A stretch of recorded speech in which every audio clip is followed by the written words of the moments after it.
All right, welcome back everyone. So to continue, now we come to another fun part here where we're going to actually add materials to our Telecaster here. I did do a few extra things, little subtle details. I added some texture to the knobs, I added some screws, and I also did the inlay for the alabaster or abalone shell fret markers. Other than that, it is everything that we've done before, and if you want to know how I did all of that stuff, I can show you in this quick speed through. Simply for the markers, I extruded some circles on the frets and Boolean difference stem, same kind of techniques we've done previously. And then I copied the screw from the top of the headstock to the base and used an offset curve to be able to create a kind of guideline around the pick guard, and just copied them around, scaled them differently. Then I created the switch just by extruding a rectangle and putting some extruded circles on top. This part is actually the fun part. So this part I actually took some cylinders that were already existing. I drew a triangle on the top of it and then used a helix tool to do a quarter turn around it. Then I extruded or swept the triangle along the rail of the helix that I created, creating a solid shape by capping it. Then I used a polar array to array the extrusion all the way around the knob. And then I made a copy of it and mirrored it to the other side to create this kind of structure. And then I did a simple Boolean difference to create this texture. And I'll probably do that in another tutorial in the future. I'm going to use this as a kind of I like the pattern of it. I think I'm going to use it as a structure for an architectural model I'm going to be doing in the future here. So yeah, those are all of the little things that I added since our last discussion. But, you know, I figured that this is getting long enough, and where we ended last time was still a pretty good rendition of the guitar. So if you want to take it to the next level, you can kind of copy what my little advice was there. However, it was looking good anyway, so let's get started with rendering and materials. So I'm going to actually start this material video a little bit different. I'm going to start with a more complicated structure. The reason for that is I've done several kind of tutorials on how to use basic materials, but with Rhino 8, we have amazing new UV mapping technology that finally takes this into a realm where you don't even need to use other software as much. I do want to bring this into Blender to just show the difference between the two rendering engines and maybe add some particle effects and stuff that is not available in Rhino at the moment. But really the UV mapping capabilities in Rhino 8 are outstanding. So with that said, we're going to do the body first. The body of my guitar has a sunburst kind of look to it. Let me go ahead and I'll open up my desktop and show you again. Well, actually, all I got to do, that's right, it's on this layer up here, image, right? Yeah, you can see. It has this kind of beautiful orange to red kind of sunburst to it, and there's still a wood pattern that shows underneath it. So to be able to mimic that, we're going to use the UV mapping capability because we want to make a custom texture here. So with that said, we've got our body. Let's click on it, and now we're going to go to our properties window up here. And we also have the option here for textures. Now this is texture mapping, which is how we create UV maps. So I click on that and look, there's my sinister duck. Just kidding. There's several different options here. We're going to create a custom UV, and I'll show you in a second here why. Okay, so this is the UV map. We click on this, and up pops our UV channel here, okay? And you can see this is how it's mapped just by default. And it's chaotic. Every little piece is an island unto itself, and there's really no way to be able to color this thing accurately. And I can tell that if I want to by simply turning on a texture here. Whoops, where did it go? I hate it when I do that. Bring that back. And I'm going to hover over this, and I'm going to do a side-by-side on my PC here. Sorry, Mac people, you can't do that. Haha. Anyway, all right, so I'm going to go to from no texture to use texture, and you can see it puts this like pattern with numbers on it that correspond to the numbers over here, and you can kind of see how crazy bad it is, right? Like these, there's no continuity to the shapes. So what we're going to do is we're going to create our own custom UV here. I'm going to pull this over here, pull this over here. So we still have both of them up so you can kind of see what we're doing. So selecting the object, I'm going to now go to the little present here, and we're going to unwrap it. Select the object to unwrap, enter. And you can have different mapping channels, which is nice. You'll see when we later on in Unreal Engine tutorials and stuff, there are different channels for UV maps, and you can kind of switch them around based off of your preferences and what you need, and also layering them on top of each other. So this channel 1 here, I'm going to say is fine. So I just hit enter. And then I'm going to start marking seams. And I'm going to switch to a ghosted view.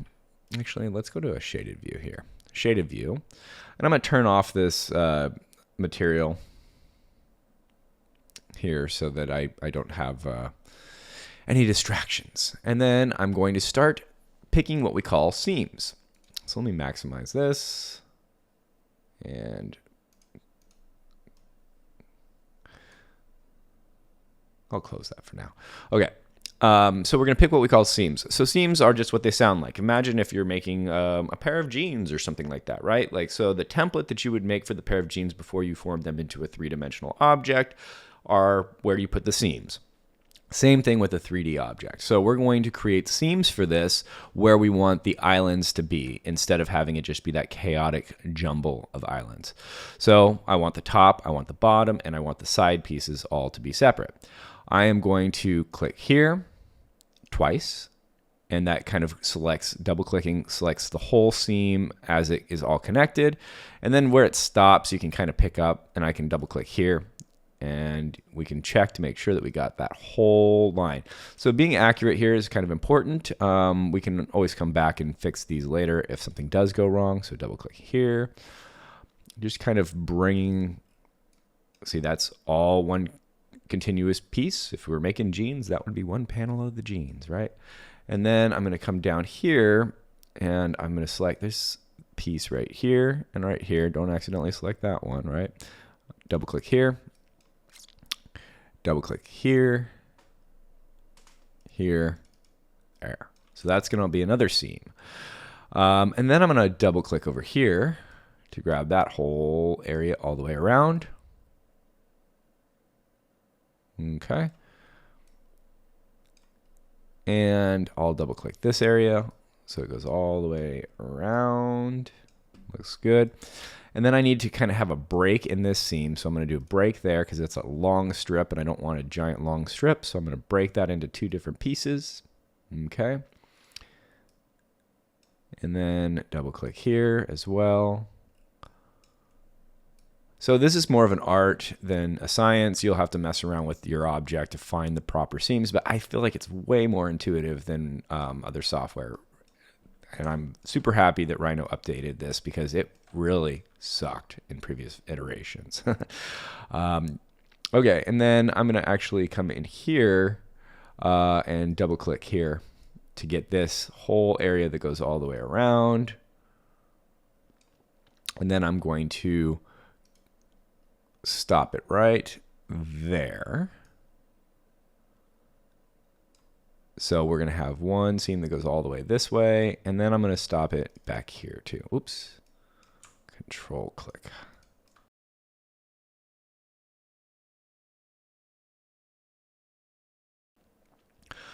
All right, and then once that's done, you come up here and you click on symmetry tip, and then I want the top and bottom to be the same symmetrical size, so it doesn't try to rescale things on the UV map to make it fit better. So I'm just going to click out here because I want to go that way for this specific model. It would be different, you know, if it was a vertical model, you would switch to a front view and do a different way. Okay, so now that's done. If I click on the UV editor here, oh wait, I hit enter when it's done. Okay, and then it creates the UV map. Pull up the UV editor. Select the object, pull up the UV editor.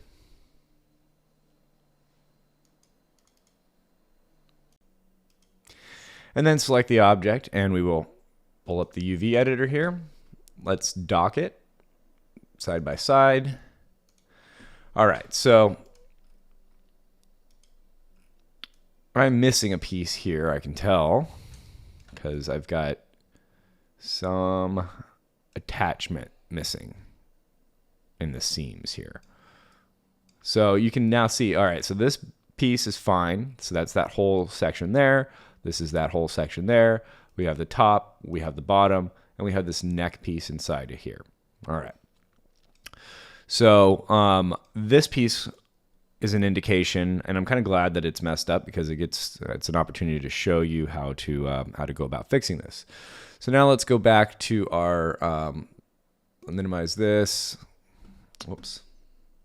Let's bring it back. It's fine.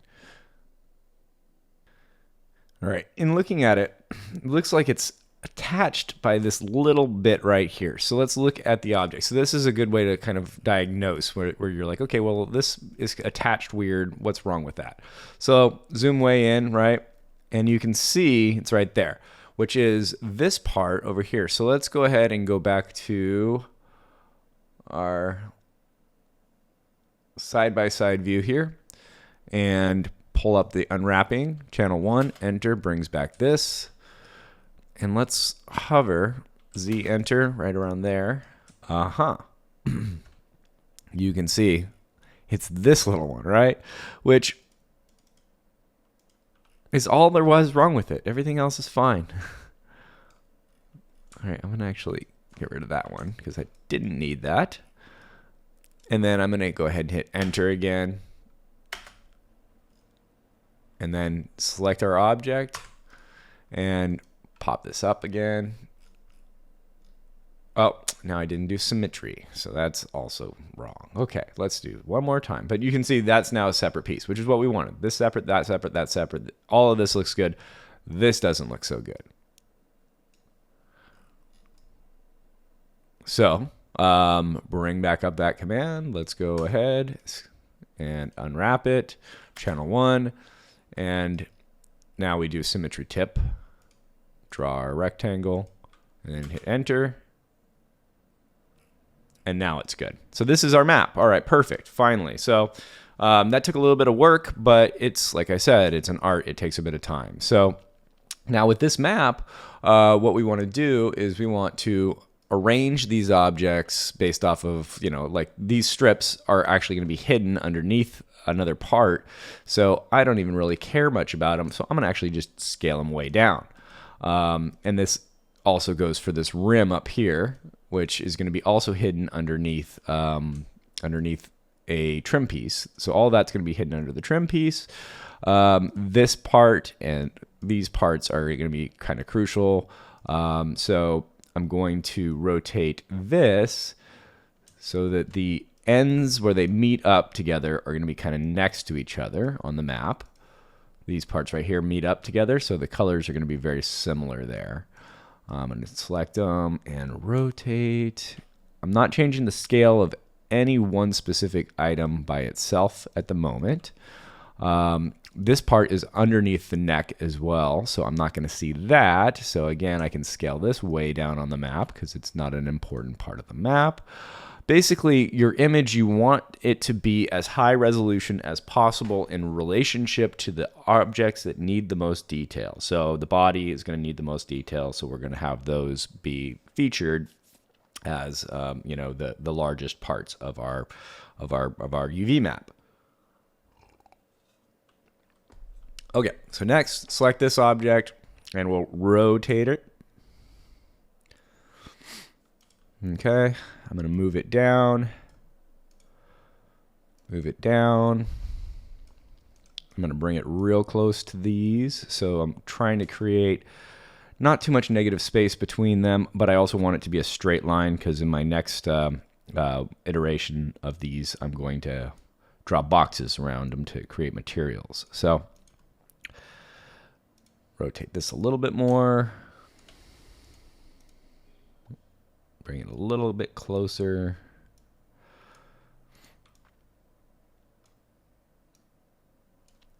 and then grab the whole thing and shift and scale it up. Oops.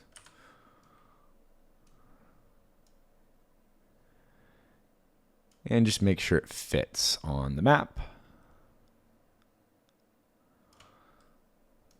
Okay, and then these objects I can scale in even more. I really don't, like I said, I don't really care much about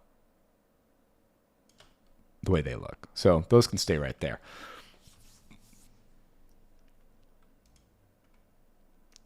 And we want to make sure it's all in the map though. So scale down the whole thing. I'm trying to keep everything the same because that's why we got symmetry. Perfect. So that's our UV map. Much, much cleaner than before. Now we go ahead and we save the map to our computer with a little save doohickey here, and we'll put it on my desktop, and I will call it the Tele Body UV JPEG.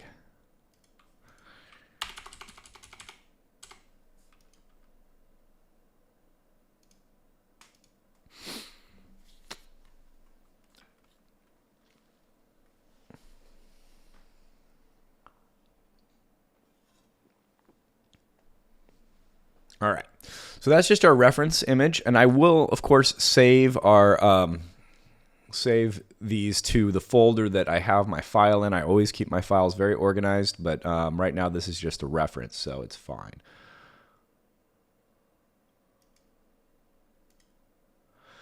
All right, so I've got that file located. I'm going to open it in Photoshop. And this is where the magic's going to happen. This is where we actually use any graphic design skills we've got to be able to create the perfect texture that just is going to match our guitar beautifully. So this is it in Photoshop. I'm going to go ahead and create some new layers. Layer, layer, layer for each part of the map, maybe even an extra one just for fun. Okay, so next step is to create our gradients. So I'm going to draw a box around each one of these. Whoops, box here. I want it to be right there. Transform it. Oops. Now let's do it again.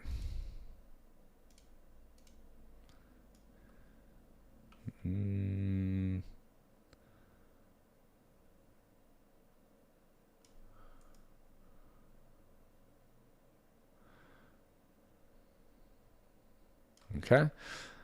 Good. And then gradient. And I'm using a circular gradient. And these are the colors I've selected from our gradient options. And then I'm going to click and drag out to create my sunburst or starburst, whatever you call it. All right. And then I'm going to switch to this one. And I'm going to bring up another one here. And I don't want it to overlap too much. Let me move it down slightly here. I could have not crowded the UV map so much, but whatever, it's fine. Gradient again. And pull it out. Try to kind of match the saturation in the corners. Great. Next one here. Now this one's interesting because I'm not going to use a gradient. I'm just going to use a fill. The reason for that is the area around the guitar is all going to be the darkest part of the gradient because that's where the end of the gradient is on the top and the bottom. So therefore, inside of here, I'm going to switch to the bucket tool, paint bucket, and I want to select a color here. And I want to select this color.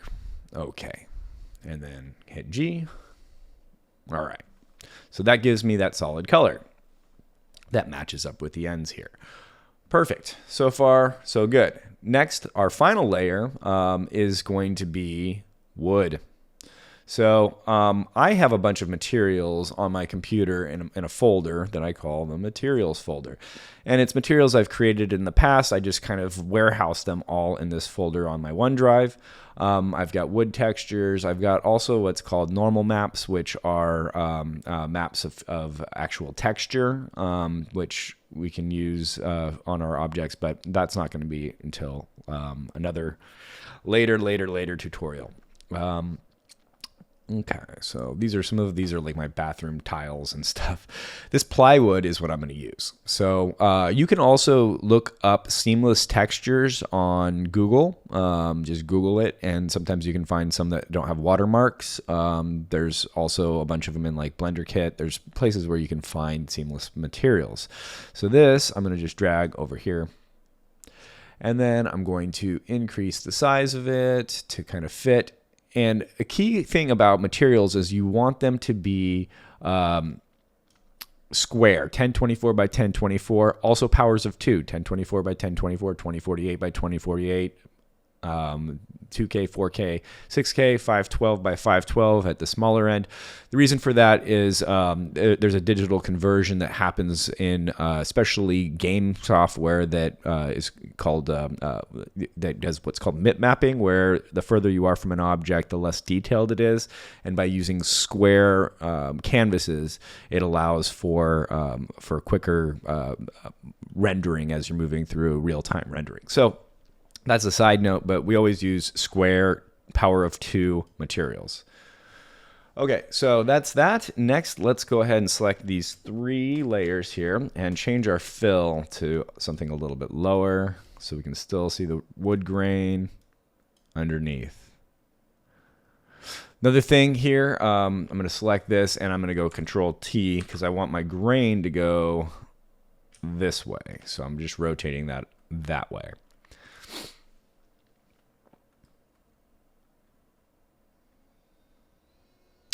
And actually, the other thing is that I want the side of my grain over here to go the opposite way. So what I'm going to do is I'm going to scale this in.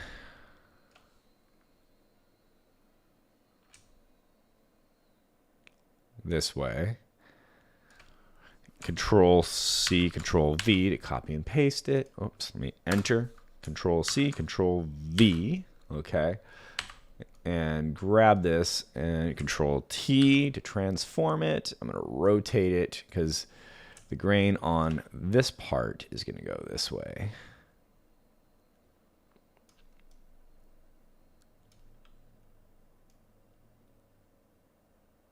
Okay. And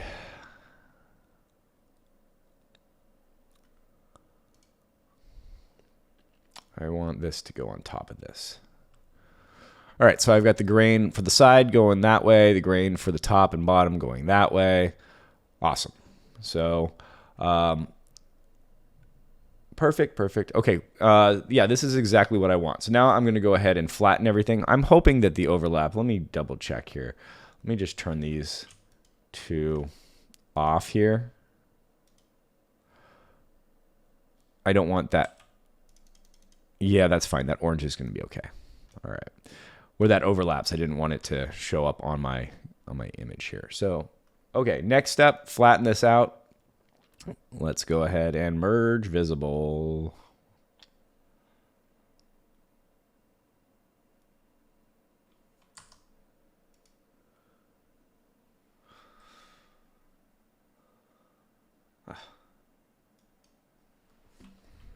Okay.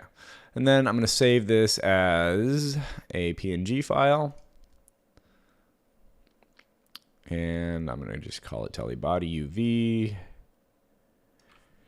And I'm going to actually put this where it goes. So my guitar file here. So that's going to be where I save my material, because this is a custom material. If I want to find it in the future, or if I always, I don't want to keep it on my desktop because I like to keep my desktop clean. So I'll delete everything on there, and then I'll end up losing this material. So make sure you're keeping all of your materials and stuff organized. Perfect. Back to the guitar here.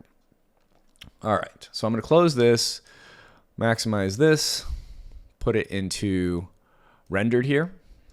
And easily enough, I can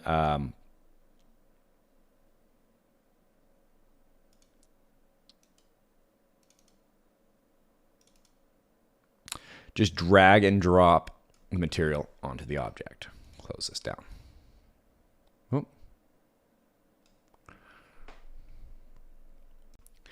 Yeah, it's weird. I don't know what happened, why exactly I got this a little off here.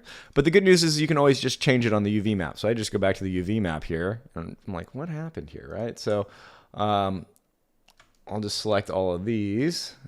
And it might have been because of the size of the image that I put on there. But I can just move these.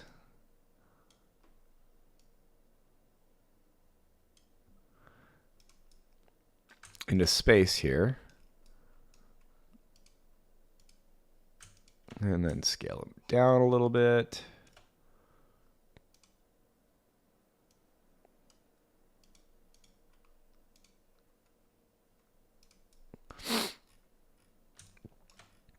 So you can still, yes, of course, come back in and kind of change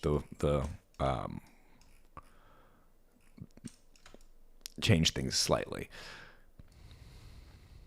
And yeah, you still have a little bit of a bleed thing that's happening right there that's not quite what we wanted. And I think that that's actually based off of the fact that my circular gradient went outside of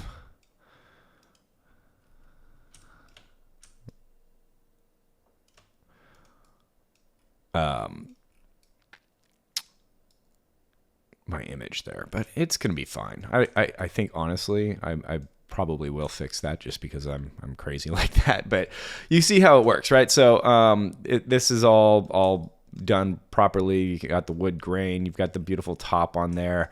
I think it's really interesting how well the UV mapping works right now. So I'm going to be right back. I'm going to just kind of fix the circular gradient so that this red is a little deeper right here, so it matches the seam a little bit better.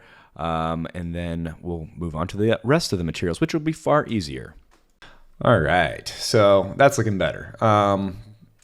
So yeah, we're right back where we were, but I fixed my gradient and I changed it to an oval and that kind of thing. So perfect. So that's the body. That's probably the most complicated, but now you understand UV mapping, and those UV maps will transfer from this object, and you can take it into Blender and other software as well, and even bake the textures onto all parts of the object. So let's go back and return all the rest of our stuff. And then let's go ahead and do some more work here on this part. I'm going to create the next most difficult thing, which is going to be that kind of shimmery looking material here. But first, let's do this also. I'm going to double click on my physically based material that I created with my UV map here. And I want to play with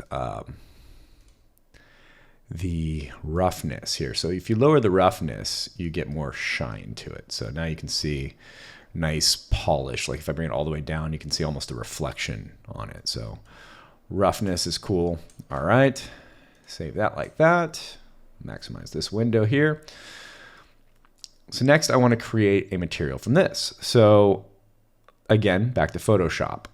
This one I'm going to actually go ahead and open.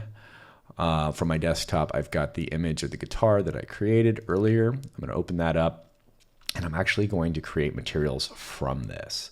So I want to now change the crop here. Oops. Crop this just to right around there.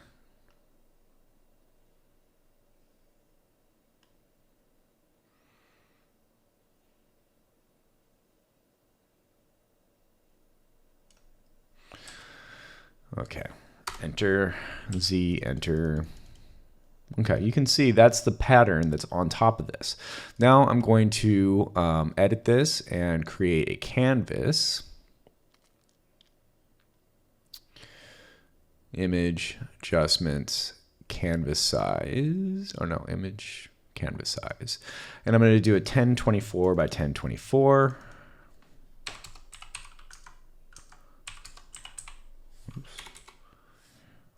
So just creating a square, okay? And then I'm going to zoom out here. And I'm going to use some of the Photoshop tools we've got, like with our healing brush here. I'm going to get rid of this.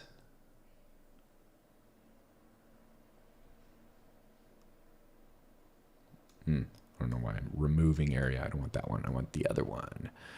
Healing brush. Okay. No, not that one. Spot healing. A little bigger here. Get rid of that. Okay.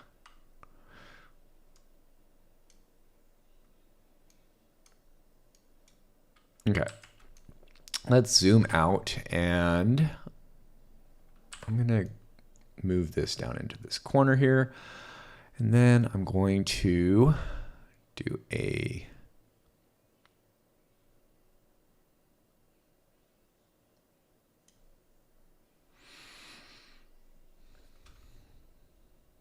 okay, so we're going to use the clone stamp tool here. I'm going to select my subject.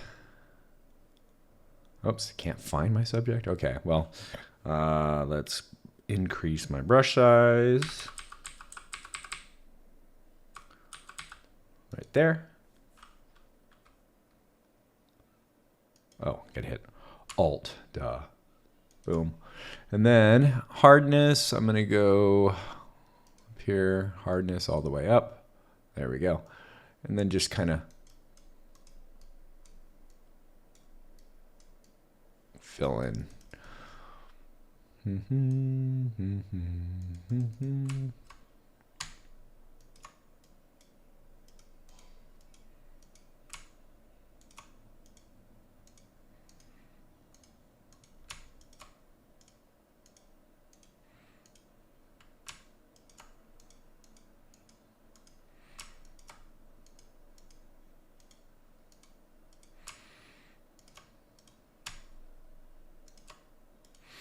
All right, so that gives me a new texture that I'm going to use for the pick guard. Great.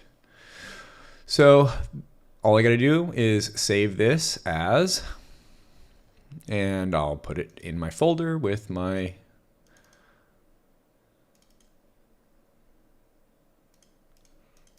call this pick guard.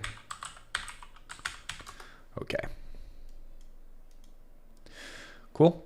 Very good.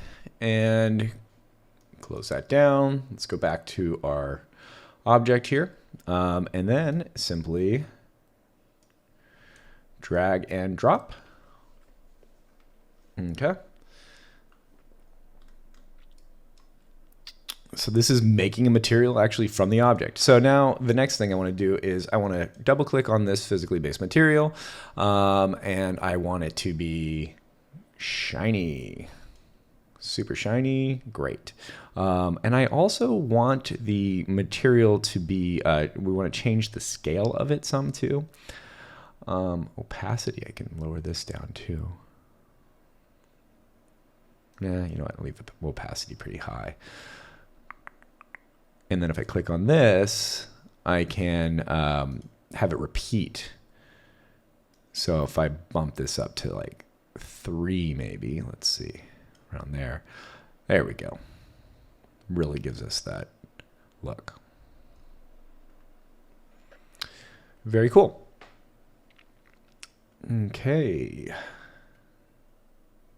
Close this down. Let's double click on this again one more time.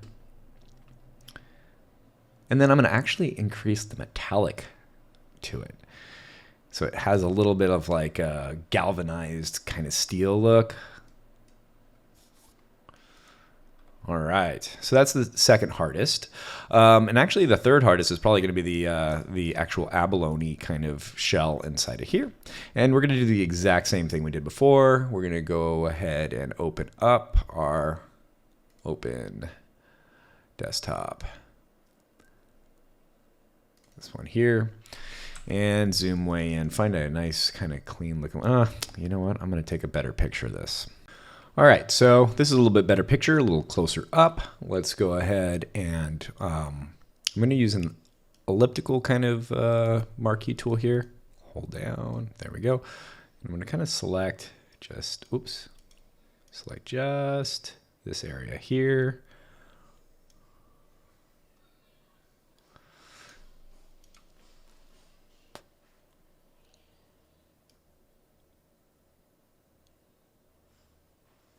Okay, And then I'm going to create a new layer. Grab this layer, Control X to copy it, and then Control V to paste it. And then I'm going to turn this layer off here. Okay, let's now change the image canvas size to something smaller. We're gonna do, it doesn't have to be much. What is 512 divided by 2? Is that 2? Gosh.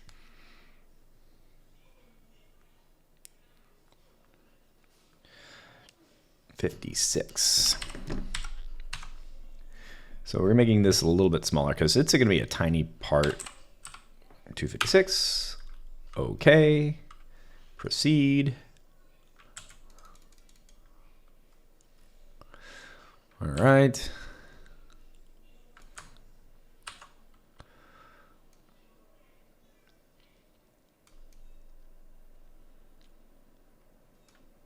And then I'm going to just kind of,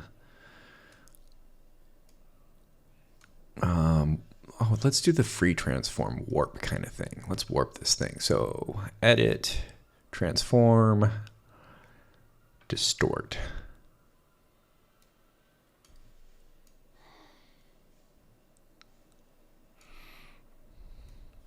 Kind of like a nice iridescent. Very good. Perfect. Perfect. Okay. So next, enter. Then with this, I'm actually going to go to filter and I'm going to do a little blur on it. Just so it doesn't look so pixelated. Okay. And then this is the next one. So save as another material. We'll call this.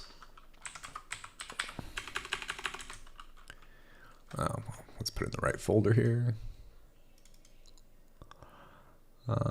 Guitar, and we go to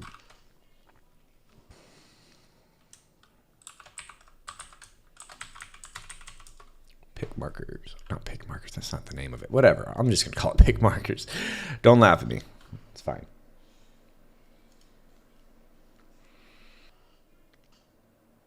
Okay, so now all we gotta do is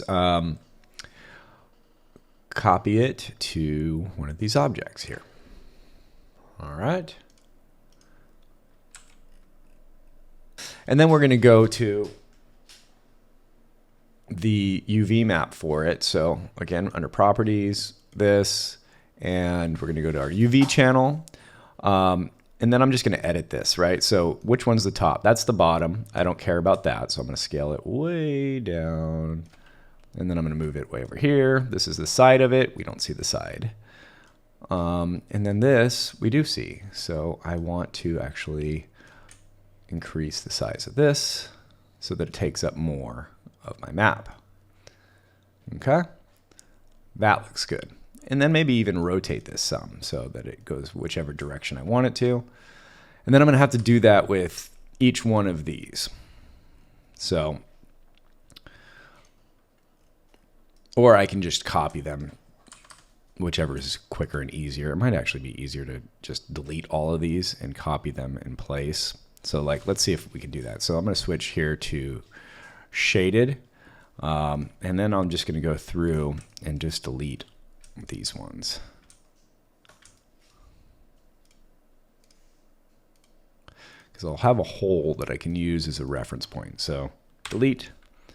Okay. And then I can copy these. Just type copy. And I'm going to specify where I want to copy from. Make sure that I grab it.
Yeah, very cool. So, and then also, if I wanted to, I can come through here and, go to each of these UV maps and kind of rotate things a little bit just to make them, super, different from one another. So if I rotate that, so that they don't look exactly the same.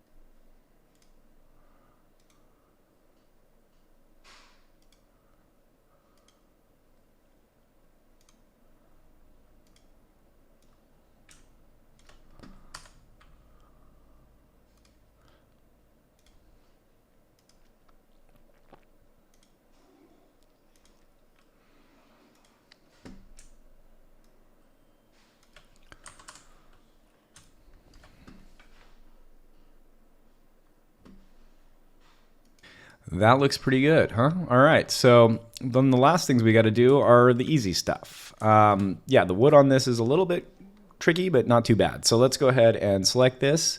And now we're just going to go to the materials browser here and right click in here, create new, and we're going to create new from import material library. And then I'm going to go down to wood here, and my guitar has a maple neck, so I can search for maple and see if anything comes up, which we do have maple polished, maple light, maple polished light. I feel like it's just a regular maple polished, not dark, not light. Open. And then assign to layers of objects. Boom. Okay, so that looks good. The grain seems to be going all right. Let's look at the headstock here. Yeah, I think that looks good. All right, next up, let's do all of the Chrome hardware. Should be pretty easy. Create new. We go to metal, and then I'm going to select a object here and just assign this to the layers of objects, and everything that I had in here as Chrome on that layer has now just become Chrome. Do I like that color? Yes, I could darken it. So you can change the color of it too. Color picker. And when you go to the color picker here, you actually do have some options. I can do stainless steel. It's a little bit darker. I think I like that better. And then how rough is it? How polished is it? It's pretty polished. So I'm going to polish it all the way up. And then the frets here are on fret layer here. So let's do a little bit less polished layer on the frets here. So we go to materials browser, add another material, create new, metal, and I'm going to do less polished, and I'm going to do a darker kind of metal, maybe like a platinum kind of color. Okay. And then right click, assign to layers of objects. All right. Then up here, these ones I also wanted Chrome. I don't think I have those on the right layer. And I'm just going to go to layers here, change object layer, and it automatically changes it to Chrome. Okay, back to materials. What is this? This one also needs to be Chrome.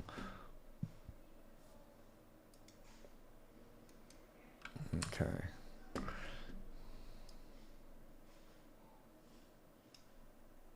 Oh, we got some kind of weird thing happening on the pick guard right there.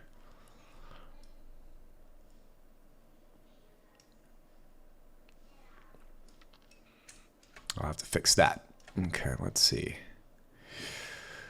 Next, let's do some black plastic. So add another layer, plastic, and I'm just going to do black. Okay, not very reflective.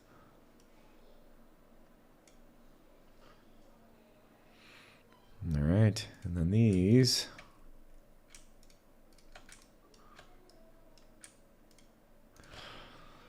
I'm going to assign this to layers of objects. Okay, whoops. Didn't want to do that.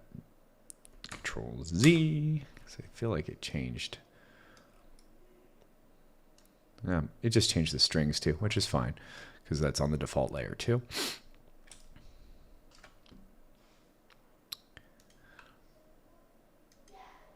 Let me go to the UV map on here and see what's going on.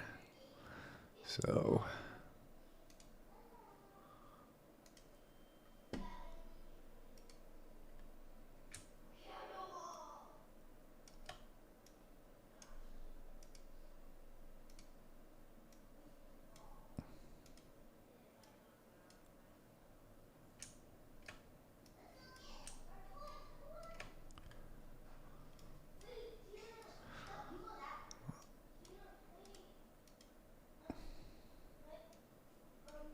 all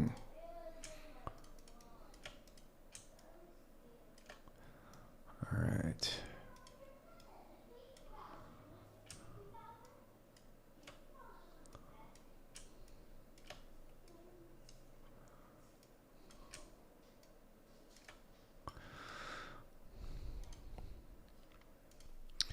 All right, so I just fixed there's a little error on the Photoshop image that had little holes in it. So I fixed the pick guard, looks good. All right, the switch is also black plastic. You Boolean this together first. Union, okay, and apply to object. All right.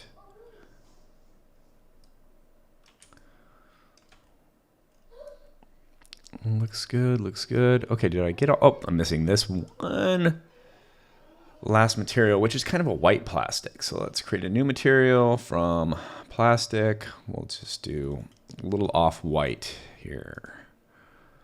And on the yellowish side, right about there maybe. Okay. Oops, I closed it. I did not save it. Gotta hit OK. Okay. And then close this and assign to objects.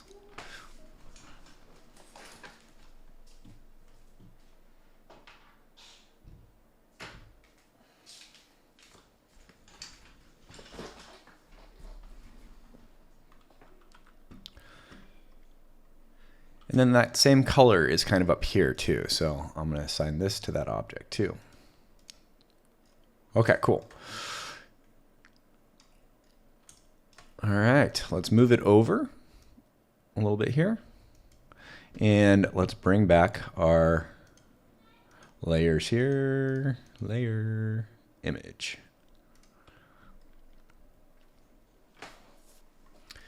Not bad. Okay, so yeah, that's our reference and that is our object. So yeah, of course I am missing a couple of little details, but nothing I'm gonna care too much about at this point. So yeah, perfect. We are done with this. We want to make sure all of our objects are on the proper layers. Okay. I'm gonna move curves over here. Hide solids up here. Okay, let me just make sure I don't have anything on like the default layer. So I want to make sure all my layers are correct now. Oh, see, my default layer, I've got the strings and some other parts on it. So I'm going to select objects and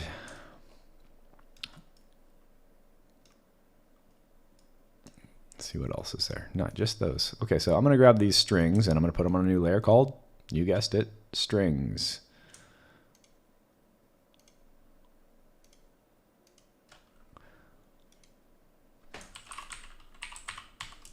Okay, change object layer.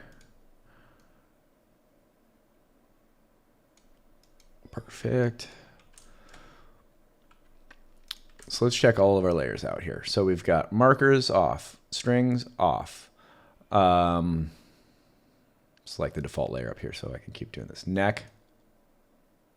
off, body off, body trim off, pick guard off, neck pickup off, bridge pickup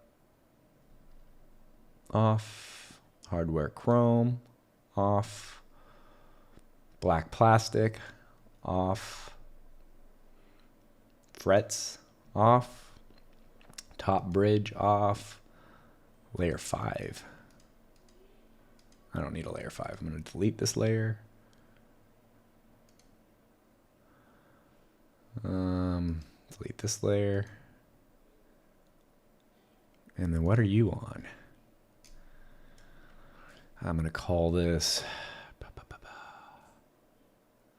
I'm just going to put it on the strings layer because they're the same material. So change object layer to the strings layer.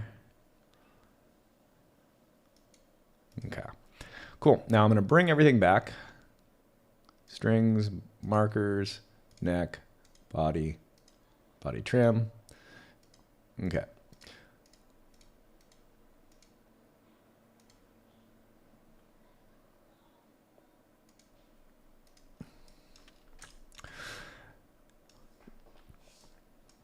All right, so the last thing I want to do now is I actually want to rename all of these objects based off of their layer names. So let's do that so that way if I bring it into other software, these will all be based off of those names. So if I click on the body right now and I go to properties, you can see the layer name under layer here, but there is no name for this object. So what that means is that each part of this object is not related to the name of the layer. So we can actually run a macro script here. The way you create this, let me come up here to the toolbar. If you have a Mac, you can't edit this toolbar, but if you have a PC, you can. So I'm going to edit toolbar button for rename here. And there's this little Python script. And this Python script will be in the details panel on this YouTube video. So you can just copy and paste this. So just copy and paste it into here. So you basically just create, right click up here if you have a PC, and you go to create new button, new toolbar button here. And you go to new command, next. And it's a macro, you name it rename, and then you paste the text in here, button text, rename, okay, then you go next, and blah, blah, blah, and next, and then it'll create this kind of button. And now watch, if I select this object under properties here, when I click the rename, it now fills that in for each one of these. So every object now has its proper name. Beautiful. So that means if I bring this as an FBX file into a different program, all of the objects will be named properly. Okay. All right, so now that we've got it completely done, all of the materials added, everything is looking great. We're ready to actually do a ray traced version, rendering this to make it look totally done. So let's go to our render settings here. And right now, by default, we've got a little ground plane set up. I might want to change the ground plane so I can change the material here. I can use any of the materials I've already created, like plastic, metal, glass, anything that I've created earlier. I can use that. I can also create add a new material. If I wanted to do some other material, like maybe something architectural, like wood floor or something like that, we can do that too. So let me do that actually. So I'm going to go to import material from library. I'm going to go to architectural, and I'm going to go to floor, and I'll go to wood, and maybe I'll put it on a parquet floor. I always like these parquet floors. I think that they look pretty cool. So let's find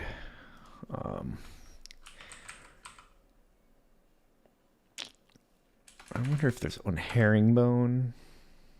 No, it's a herringbone. There's a few different types of parquet. I like the dark.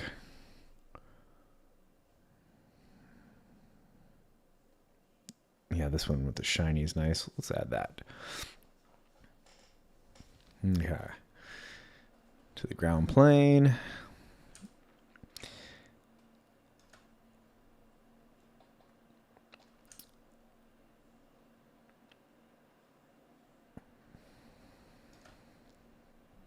And then I'm just going to kind of rotate it around into a position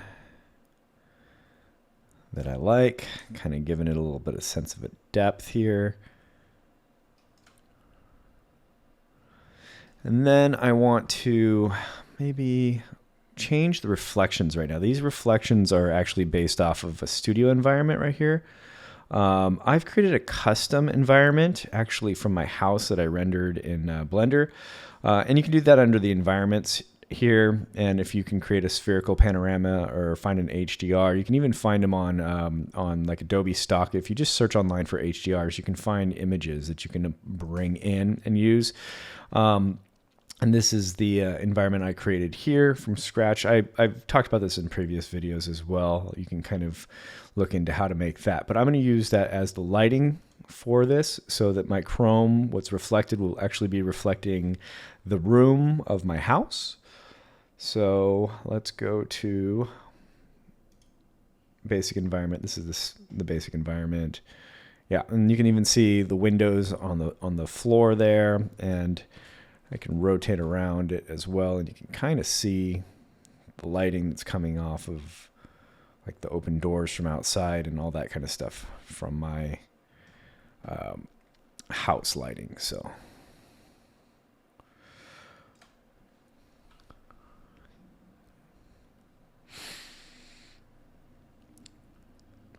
lighting really adds a lot to the overall look of your piece. I could also use that as a background environment here too, like an actual environment. So this is that environment here, but it doesn't work as well as you would expect it to because the ground plane is so big, and then usually it's like we're on counter height, right? So it's like if I laid this on the kitchen table, maybe it'd look okay, but it doesn't look quite right in the scene here. That's some of the limitations of Rhino, I think, is like really setting up the scene and rendering. It's not going to be quite as detailed as some of the other programs can be. And you know what? I actually don't like how the chrome looks on this as much. Let me switch back and see, just kind of check out a couple of different environments. The studio lighting, I think it's a little bit brighter and nicer on the chrome. No environment, about the same.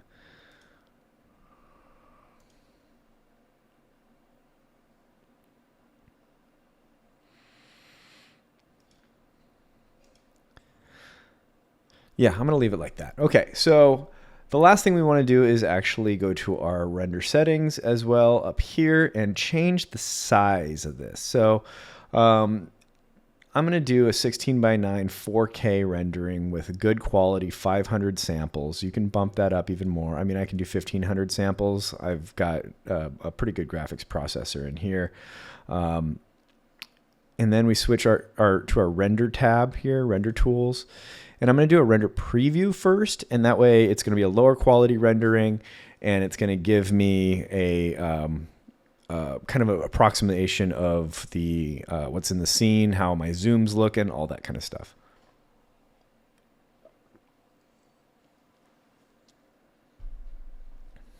Okay, you can see I need to move it over a little bit. We got too much negative space over here, so let's do that. But it seems pretty close to my viewport window, so that's good to know. So I'm just going to pan it over a little bit here. Let's see if maybe I can do, I can go up to view here too and go to set camera, and I can do adjust lens length and dolly, and I can kind of click and drag in or out, and that'll kind of warps it a little bit, but no, I don't like any of that. Let me just go up to view, set camera, and we can dolly.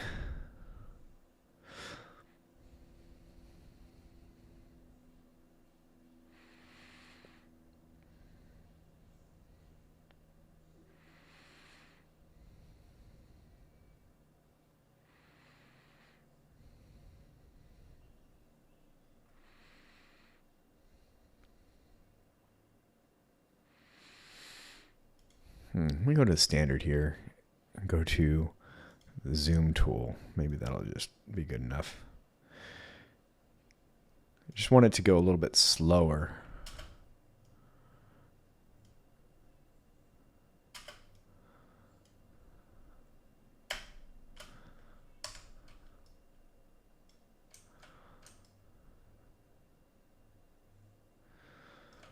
Okay.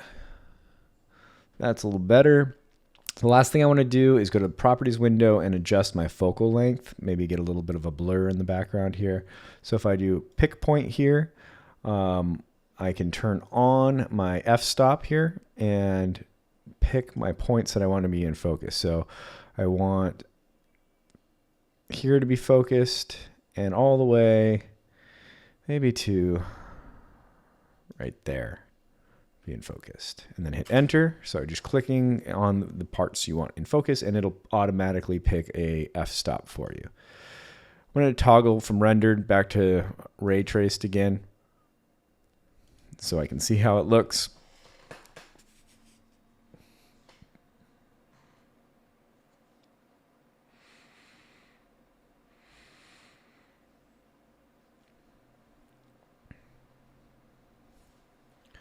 Yeah, a little softening to the background, but not super noticeable. And then I'll do a render preview one more time under render tools, render preview.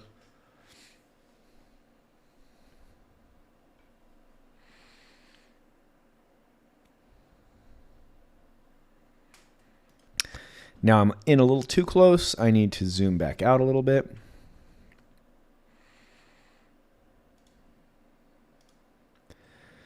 So again, I'm going to use my standard zoom tool here